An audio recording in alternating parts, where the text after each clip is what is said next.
네, 안녕하세요. 반갑습니다. 우리자산운용 김영롱입니다. 너네자산운용이 어느덧 10개월 가까이 돼가고 있습니다. 저희가 다양한 분야의 여러 전문가들을 모시고 이야기를 나누고 있는데요. 지금까지 너네자산운용 컨텐츠에 관심 가져주신 모든 우리 구독자 여러분들 너무나도 감사드립니다. 올해도 저희가 다양한 분야의 유명한 전문가들을 모셔서 여러분들의 투자와 그리고 노후 관리 그리고 경제적 자유에 조금이나마 도움이 될 수 있도록 최선을 다해서 콘텐츠를 계속 업로드하도록 하겠습니다. 저희가 그래서 설 연휴를 앞두고 지금까지 여러분들의 가장 많은 관심을 받았던 영상들은 뭐가 있었는지, 그리고 영상 중에서도 하이라이트를 뽑아봤거든요. 함께 보시면서 설 연휴 즐기시면 좋을 것 같고요. 또 한 가지, 저희 팀이 봤을 때 이건 진짜 꿀팁이고 여러분들이 꼭 아셨으면 하는 정보들이 있거든요. 그런 아쉬움이 담겼던 편들도 저희가 한번 준비를 해봤으니까 총 2편에 걸쳐서 보시면 설 연휴 지루하지 않게 보내지 않을까라는 생각도 해봅니다. 그럼 지금부터 먼저 가장 많은 사랑을 받았던 너네자산운용 콘텐츠부터 한번 보도록 하시죠. 하다 보니 환율 시장에서도 첫 번째는 이제 김영익 교수님. 예. 원달러 환율이 1240원대까지 올라갔었어요. 예. 그런데 오늘 날짜로 1220원 네. 이전돼요. 이거는 저는 우리 경제력에서 비해서 환율이 높은 수준이다. 근데 제가 종합적으로 분석해 보면 이거 가지고 이제 많은 분들이 악플도 많이 남기시고, 이때 당시에는 이 1200원 중후반대 환율이 엄청 높게 생각이 됐었으니까, 그러니까 하반기 갈수록 환율이 이렇게 오를 줄은 사실 누가 알았겠어. 이게 좀 셌죠. 이때 당시만 해도 1200원대도 높다고 했었는데 엄청 상방이 열리면서 원달러 환율이 올라갔고, 지금 1240원, 20원 환율은 지나치게 높다. 그리고 미국 주가는 저는 기본적으로 거품이라고 보고 있거든요. 예. 주가가 최근에 조정보이다 또 많이 오르고 있습니다만은 예. 저는 일시적인 현상이라고 보고 있고요. 크게 보면 이제 하락 국면에 접어들었다고 보고 있습니다. 미국으로 주식이나 채권 시장으로 돈이 덜 들어갈 것이다. 그렇게 되면은 결국 달러 가치는 하락할 수밖에 없다. 그래서 달러 자산은 많이 보유하고 있는 거는 저는 바람직한 방향은 아니라고 보고 있습니다. 저번에 코스피가 2,590 정도까지 떨어졌다가 지금 2,700이 약간 이때 당시에 네. 코스피 한 2,590이 저점이었을까. 이게 이제 가장 중요한 문제가 아닙니까? 말씀 잘 하셔야 됩니다, 여기서. 그런데 저는 그게 저점이 아니고 그 저점 밑으로 한 번 더 떨어질 것이다. 그게 4월이다. 이게 한 달밖에 안 남았습니다만은. 이건 진짜 떨어졌죠. 네. 와, 진짜 많이 떨어졌지. 참 위험한 전망일 수가 있는데요. 네. 사실 2,600 안팎 주가는 아까 말씀드렸습니다만은 우리나라 일평균 수준이나 GDP에서 가소평가 국면이거든요. 네. 이럴 때는 사가지고 오래 기다리면 됩니다. 올해라. 근데 기다리는 시간이 좀 길 거라는 그렇죠. 것이죠. 내년 상반기는 미국을 중심으로 전 세계 경제가 침체 비슷한 상황에 가리라고 보고 있거든요. 네. 내년 상반기에는 주가 한 단계 더 떨어질 수가 있다는 것이죠. 그래서 그때가 오히려 그 주식을 좀 싸게 살 기회지에 이제 이때 당시에 말했던 내년 상반기가 이제 왔죠. 네. 지금인데 최근 들어서 코스피가 이제 많이 오르긴 했는데, 김영익 교수님은 아무래도 한 번 더 충격이 올 수 있다라는 쪽이시고, 그때 한번 주워 담을 만한 기회가 있을 거다라는 쪽이시니까 이 부분은 크게 달라진 것 같지는 않습니다. 이때 당시와. 지금은 주식 사가지고 계속 가져가는 장기 투자하는 국면은 아니다. 그런데 단지 아까 말씀드린 것은 이제 펀더멘탈로 저평가돼 있으니까 팔 필요는 없다. 그냥 가지고 있는 시점인데 좀 지루할 것이다. 내년 상반기까지는 좀 지루하게 오랫동안 기다려야 된다. 이런 말씀을 드리고 싶습니다. 지금 채권 비중을 늘려하시기라고 보고 있습니다. 지금은 채권 비중을 늘려라. 네. 내년에 경기 침체되면은 장기 금리는 저는 조만간 하락세로 전환되리라고 보고 있거든요. 그래서 10년 미국 국채나 우리나라 국채 이 10년짜리 채권은 사놨다가 수익률 내년 상반기 가면 저는 많이 떨어지리라고 보고 있거든요. 채권 가격 오르라고 보고 있어요. 네. 그래서 내년 상반기까지는 오히려 주식보다는 채권 비중을 더 늘렸다가 내년 상반기에 다시 조정할 기회가 있으리라고 보고 있습니다. 연준이 이번에는 대해서 김한진 박사님. 네, 김한진 박사님 넘어가기 전에 불과 10개월 전인데 이때 난 되게 젊었네. 어쩌다가 10개월 만에 어쩌다가 이렇게 늙은 거죠? 본부장님 보고 계세요? 대표님. 참 김한진 박사님도 지금 그대로인데 나만 늙은 것 같아. 왜 그랬을까? 하는 부분은 아무래도 이제 수입 물가 네. 안정의 효과를 받겠다는 베니핏을 거죠. 지금 얻고 맞아요. 있기 때문에 일단은 큰 코멘트가 없더라고요. 네네. 보통 이 정도의 달러 강세면 언급을 할 만도 한데 오히려 재무부가 좋아하고 있다는 뭐 기사까지 나오니까. 첫 번째 결론은 저는 올해 한 12월 정도 1차 달러 강세는 멈출 것 같아요. 달러가 약세로 갈 것 같습니다. 1,500원은 뭐 내다봐야 되죠. 저희가 그 환율 동향도 워낙 하반기 들어서도 심상치 않았었고 금리도 빠르게 움직이다 보니까 상반기에 김영익 교수님을 모셨다면 하반기에 김한진 박사님을 모시고 이제 얘기를 했었고 비슷하게 달러 얘기를 해주셨는데 확실히 달러 강세가 어느 정도 1달러까지는 아닌데 아무튼 좀 꺾이는 모습이 분명히 나왔었고 김한진 박사님께서 이 부분은 되게 적절한 시기에 적절하게 캐치를 해주셔서 사실 이 부분은 참 많이 도움이 됐죠, 저희들한테. 내년 상반기에 끝난 게 아니라 경기 침체 폭풍으로 인한 2차 달러 강세가 남았다라는 거죠, 제 생각에는. 그래서 연말 연초에 1차적으로는 달러 약세가 나타나겠지만 그 다음에 이제 내년도 2차. 근데 올해 2차 달러 강세가 또 있을 수 있다라고 당시에 예측을 해야 되지 않느냐. 얘기를 또 하시네. 결국 이 코로나 버블을 우리나라는 완성했다. 저는 지금 전 세계 자산 시장이 코로나 버블에 몸살을 앓고 있다고 생각하거든요. 네.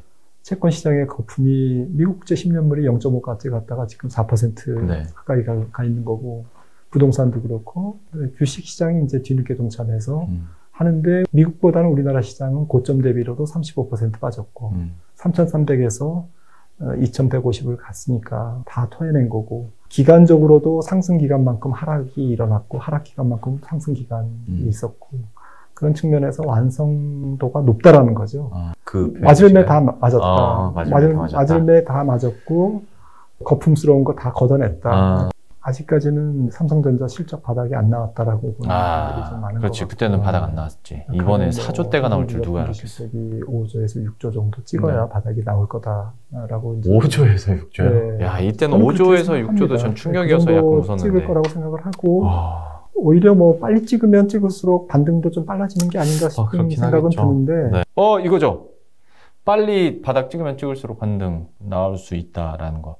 저희가 주간경제 라이브에서도 제가 했던 말 중에 하나가 오히려 어닝 쇼크가 오니까 삼성전자 주가가 그날 올랐거든요. 1% 정도. 시장이 이제 쇼크에 매수하는 이미 알고 있었던 거지. 아무튼 이번 구간에서 경기 침체의 폭풍을 반도체도 피해가지 못한다라는 것이 삼성전자 실적으로 드러나고 있는 거고요. 재고 대비 수요가 좀 미스매칭되고 있지 않습니까? 이 부분이 이제 경기 침체에 따른 서막이죠. 그렇죠. 그리고 이제 그게 이제 실적으로 후행적으로 나타나는 게 이제 내년 상반기나 내년 1년간 계속 나타날 거기 때문에 분기 실적으로. 이제 이런 부분들이 앞서 말씀 나눈 역실적 장세, 실적이 미끄러져 내려가면서 주가가 버티지 못하고 사람들이 주식을 못 참고 던지는, 사실은 사야 될 시점인데 불구하고 수급이 엉키는 거죠. 이제 이런 시기, 또 미국장이 안 좋다 보니까 이제 억울하게 우리나라 시장이 더 빠지고 같이 빠지고 안 빠져야 될 주가도 같이 조정을 보이는 좀 억울한 면이 있죠. 이런 과정이 어수선한 과정이 이제 앞으로 내년 상반기까지 진행될 것 같은데요. 거듭 말씀드리지만 펀더멘탈로는 저는 돈만 가지신 분들은 주식이 하나도 없다, 거의 없다, 이런 분들은 주식을 서둘러 살 필요는 없지만 진입하기에 너무 좋은 환경이다. 1년 뒤 11월 달에도 1,400원대가 유지되고 있을 거다라는 가장 최근에 그 전망이 굉장히 확률적으로 낮은 얘기예요. 그래서 20년, 10년 평균 환율을 해보면 1,120원, 1,140원, 거의 평균이 1,130원이에요. 저는 내년 초에 그 비관론자들이 기다리는 조정이 없고요. 오히려 허를 찌르는 상승이 있다라고 생각을 하고요. 이 부분이죠. 그러니까 내년 초라고 했으니까 앞에서 말씀드린 것처럼 이제 주춤하다가 한번 경기 침체 우려 때문에 다시 좀 무너질 거다라고 하는 전문가가 있는 반면에 박세익 대표님께서는 오히려 허를 찌르는 상승이 있을 거다라고 얘기를 하셨거든요. 이 부분에 대해서는 여러분들의 의견도 아마 갈리실 거예요. 근데 지금 분위기로 봤을 때는 경기 침체 때문에 한번 또 충격이 있을 거다라는 쪽에 아무래도 머릿수는 더 많은 것 같긴 한데 누가 알겠습니까? 이거는 이제 저희가 제공해드린 정보들을 여러분들이 직접 판단하고 취합해서 투자 전략을 세울 수밖에 없죠. 그 주가가 2년 연속을 하락한 해가 네. 네, 그 24년 동안에 몇 네. 번이 있었을 것 같습니까? 2번. 아, 내가 두 번. 있을 것 같아서 네. 제가 찍었는데. 정답을 말씀드릴게요. 네. 빵번이에요, 빵번. 2008년도에도 보면요. 2008년 한 해로 봤을 때는 거의 50% 빠졌다가 2009년 또 랠리가 왔었어요. 네. 그래서 실질적으로 보면 2번 연속 하락한 해는 없습니다. 근데 왜 이렇게 힘든 기억밖에 없지? 그렇죠? 네, 굉장히 힘들어 기억밖에 없는데 우리나라가 정말 이제 좀 튼튼한 선진국이 되고 난 이후부터는 2년 연속 빠진 적 없습니다. 좀 전에 우리나라의 금융 시스템이 정말 망가졌다. 네. IMF 같다. 그런 상황이 아니면 딴 데서 또 새로운 전쟁이 나오나. 전쟁 나와도 괜찮아요. 그런데도 주가는 올라갔다는 거죠. 네. 내년에 설사 또 다른 이런 전쟁이 일어난다고 해도 예상치 못했던 큰 전쟁이 일어나면 모르겠지만 그거는 아무도 모르는 네, 거고. 그런 것까지 네. 걱정을 하면서 네. 주식하면 안 해야죠. 그렇죠. 네. 그러면 이제 거의 무당집이 되는 거죠. 네. 우리가 시장 전망에 대해서 특히나 이제 비관적인 주식 시장 전망에 대해서는 좀 네. 조심을 할 필요가 있다고 생각합니다. 그러니까 전자에 대해서 사람들이 염승환 기대감을 이사님. 안 갖고 시작한 거예요. 네. 저희 너네 자산운용의 그러니까 역사적 두 번째 투자자. 물론 더 빠질 수도 있겠지만 그런 조건을 봤을 때 삼성전자의 하방은 좀 단단하지 않을까. 악재들은 충분히 반영됐고 그래서 지금 이런 밸류 지표를 봐도 지금의 하락은 좀 과도한 건 맞습니다. 근데 이 과도하더라도 사람들은 지금 모르니까 불확실하니까 그냥 던져버리는 거거든요. 그래서 여기서 실망감도 있겠지만 팔지 말자. 밸류상 이런 것들 반영됐고 혹시라도 이 악재 중에 한두 개 해소되잖아요. 이게 참 저희들도 그러겠죠. 어느 순간. 이게 그래서 마음이 무거울 수밖에 없는 게 조심하시고 지금 비관론밖에 없잖아요. 그래서 계속 이렇게 빠질 거라고 생각했던 사람은 많지 않았거든요. 근데 앞으로 제가 삼성전자 하이닉스도 여전히 진짜 많이 힘들었지. 보는 게 반도체가 들어가는 그 산업이 점점 수요가 늘어나잖아요. 그래서 그러니까 이제 자동차는 전형적으로 우리가 말하는 약간 이런 마인드예요. 지하 3층이 끝인 줄 알았는데 지하 5층, 지하 10층이 있었던 좋은 뉴스가 좀 나오잖아요. 그럼 바로 튀어버려요. 한 번씩. 그래서 그런 단계까지는 갔다. 그래서 오히려 지금은 반도체보다 좀 자동차가 좀 편안한 그런 좀 시기로 갔고 그리고 언젠간 반도체 공급 늘어나고요. 제가 왜 좀 요 말씀을 드리냐면 그게 얼마 남지는 않은 것 같은 게 물론 이제 전쟁이나 중국 셧다운 이슈는 저도 언제 끝날지 모르지만 자동차 생산이 늘어나야만 Q 성장이 나오는데 네. 자동차는 제가 봤을 땐 좋아질만 남았고 비용도 구조적으로 낮아지는 거죠. Q만 풀리면 되는데 이게 뭔가 이제 풀릴 조짐이 좀 보였다. 그래서 자동차는 이제는 여러분들이 좀 하반기 좀 임박도 했으니까 저는 좀 적극적으로 담아야 될 때가 아닌가 그렇게 좀 생각을 하고 있습니다. 실제로 Q는 풀렸었고 자동차에 대해서도 실적에 대한 긍정적인 기대감들 실제로 호실적이 나왔으니까 보통 우리가 직장생활 작가님. 시작하고 15년 정도 지나면은 저축의 골든타임은 끝납니다. 솔직히 말씀드리면 이때 당시 업로드 했었을 때는 막 조회수가 폭발적으로 막 늘어나진 않았는데 한 3개월 지났었나? 한 3개월 지나고서부터 갑자기 알고리즘이 김경필 작가님의 1편을 갑자기 노출을 확 시키더니 어느덧 거의 10만에 가까운 조회수를 기록한 매우 저력 있는 영상이 만들어졌죠. 그리고 댓글도 되게 많이 달렸었어요. 막 본인의 경험을 이렇게 직접 말씀해 주시는 분들도 많았고. 그러니까 15년이라는 게 내가 뭐 설사 결혼을 안 한 분들도 직장 생활하고 15년 지나면 저축 한 푼도 못 하거든요. 저는 너무나 눈에 보이는 파도가 올 때는 피하는 것이 상책입니다. 네. 그래서 당분간은 지금 말씀하셨던 것처럼 인플레이션 시대에 무슨 현금이야 라고 할지 모르지만 지금 3, 4%의 은행금리라는 것은 생각보다는 더 큰 거일 수 있다. 그리고 어디선가 3, 4% 마이너스 내는 사람에 비하면 나는 8%, 10%를 먹을 수 있는 거기 때문에 네. 당분간은 그 다음 스텝에 어떤 우리가 투자를 하기 위해서는 좀 더 저는 예적금에 집중하는 것도 필요하지 않겠느냐. 그러니까 투자라는 건 여러분 당연히 터널 안에 있을 때 해야 되는 건 맞아요. 좋아졌네? 그러고 하면 이미 늦는 거죠. 네. 터널 안에 있었을 때 투자를 해야 됩니다. 당연히. 근데 최소한 터널 안에는 있는데 앞으로 이 터널이 언제 끝날 것 같기는 좀 하다. 저기서 빛이 보일 때. 빛이 보인다. 이때 하셔야 되는데 지금은요. 정말 이제 막 터널에 들어온 느낌? 이거 뭐 진짜 어떻게 될지 모르겠는 거야. 2030들한테 항상 하는 이야기는 이겁니다. 핵심은 이겁니다. 아끼고 모으자라는 이야기를 많이 들어보셨을 거예요. 절대 그렇게 못합니다. 왜냐? 아껴야 되겠다라는 생각을 하면서 소비를 뭘 줄일까 생각을 하면 줄일 게 없거든요. 여러분 줄일 게 있습니까? 내가 지금 무슨 호의호식 뭐 정말 무슨 사치를 하는 것도 아닌데 뭘 줄여요? 일단 모으면 그것 때문에 조금 아껴질 수 있는 게 기본적인 이 월급대에서 구조다. 근데 이때가 우리 한 여름 정도였었죠? 나 진짜 시커맸었네. 메이크업 안 하니까 가관이네요. 400인분한테는 265만 원 정도를 저축해보면 어떨까? 왜 또 하필 265만 원? 265만 원을 저축을 하자 그러면은 네. 본인은 쓰는 돈이 135만 원밖에 못 쓰는 거예요. 네. 근데 일단 그 소비를 먼저 생각하기 전에 265만 원을 3년간 딱 모으면 1억이 됩니다. 300만 원인 분한테는 저렇게 얘기하고 싶어요. 300만 원인 분한테 265원 할 수 없으니까 이분은 196만 원 정도 해보자. 또 왜 196? 뭐 만들어집니까? 196만 원 4년에 1억 됩니다. 4년에 1억. 그러면 250만 원 버는 분은 155만 원 정도 해보자. 155만 원 저축하면 5년에 1억이 됩니다. 150, 200을 쓰면서 늘 불안감에 사는 것보다는 95만 원을 쓰면서 조금 살림은 빠듯할지 모르지만 희망을 갖고 사는 게 낫지 않겠습니까? 예전에 저도 사회초년생이었을 때 좀 무리하게 해서라도 적금을 많이 넣어놨던 것 같아요. 그러니까 이게 모이지 아니었으면 아마 나도 왠지 사회초년생 되면 좋은 옷도 입고 싶고 좋은 것도 먹고 싶고 그래서 돈 더 펑펑 쓰지 않았을까? 그럼 난 대학원도 못 가고 결혼도 못 하고 그랬겠지? 네. 모아야지 하던 목표 금액이 있었어요? 네, 목표 금액은 없었고 월에 내가 내 월급의 몇 % 이상은 꼭 한다라는 그 목표가 있었어요. 제가 그때 당시에 한 70%?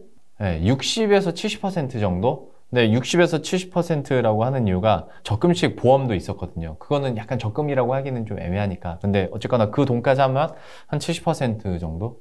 그러다 보니 이제 사치가 줄었지. 막 우울할 때 남들 옷 살 때 나는 양말 하나 마음에 드는 거 사서 이렇게 기분 좋아하고 그랬었지. 뇌과학자들이 얘기하기로는 인간이 행복을 느끼는 거는 미래의 가능성과 희망이 커질 때 가장 진정한 행복을 느낀다는 거예요. 좋은 말이죠. 그리고 실제로 이렇게 실천을 해서 어느 정도 내가 목표한 꽤 큰 금액을 이렇게 모으신 분들은 댓글을 남겨주시더라고. 이거 진짜 맞는 말이다. 내가 어떤 소비를 해서 얻는 기쁨이 아니라 이걸 모으다 보니까 더 모으고 싶고 더 모아서 더 목돈이 되면 이제 이거를 어떻게 굴릴지가 너무 행복하기도 하고 설렌다는 거예요. 아직 저는 그런 느낌을 못 얻어봤지만 한번 목돈을 모아보면 부의 연속성에 더 큰 기쁨을 느끼기를 저 역시 바라고 여러분들도 좀 그렇게 되기를 바랍니다. 동감합니다. 소비를 하면 여러분 왜 마음이 불편한지 아십니까? 여러분 소비 많이 해봤죠? 왜 많이 했죠? 내가 우울하거든. 그러니까 우울하니까 나에게 주는 선물 이걸 쓰면은 행복할 것 같아서 쓴 거야. 근데 그때는 좋은 것 같은데 잘 모르겠네. 여행을 가볼까? 여행을 우울해서 여행 갔어. 돈 많이 썼죠? 근데 또 갔다 오고 나니까 여기서 찔리는 분들은 지금 손 드세요. 캠핑을 해볼까? 저도 그랬거든요. 캠핑을 해. 또 돈을 써. 아무리 돈을 써도요, 여러분 행복은 찾아오지 않습니다. 그런데 반대로 아이러니하게도 안 쓰잖아요, 돈을? 돈을 저처럼 모으면 굉장히 행복해집니다. 이거 여러분들 안 해보셔서 그렇지만 애덤 스미스도 이런 말을 했어요. 부자는 부의 소비를 통한 행복보다는 부의 연속성에 더 큰 행복을 느낀다. 일단 저희가 너네 자산 운용에서 가장 많은 관심과 또 조회수를 기록했던 탑5 영상들을 저희가 이렇게 하이라이트만 모아서 보내드렸는데요. 풀 영상 보고 싶으신 분들은 저희 재생 목록이나 또 유튜브 채널 통해서 그분들 영상들 썸네일 통해서 찾아보시면 되니까요. 그리고 저희가 위 상단에 그 카드도 남겨드릴게요. 거기 클릭하시면 그 영상 갈 수 있도록 저희가 마련을 해 놓을 테니까 여러분들 한번 또 시간 나실 때 다시 한번 이미 보셨던 분들도 다시 한번 보시면서 투자 전략 업데이트 시켜보시면 좋을 것 같습니다. 자, 그러면 이번에는 앞에서 말씀드렸던 이건 진짜 좋은 내용이고 꿀팁인 것 같은데 의외로 조회수가 안 나왔던, 그래서 좀 아쉬운 마음에 이거는 꼭 여러분들이 알고 가셨으면 해서 저희가 아쉬웠던 영상 내용들 준비해 봤거든요. 지금부터 함께 보시죠.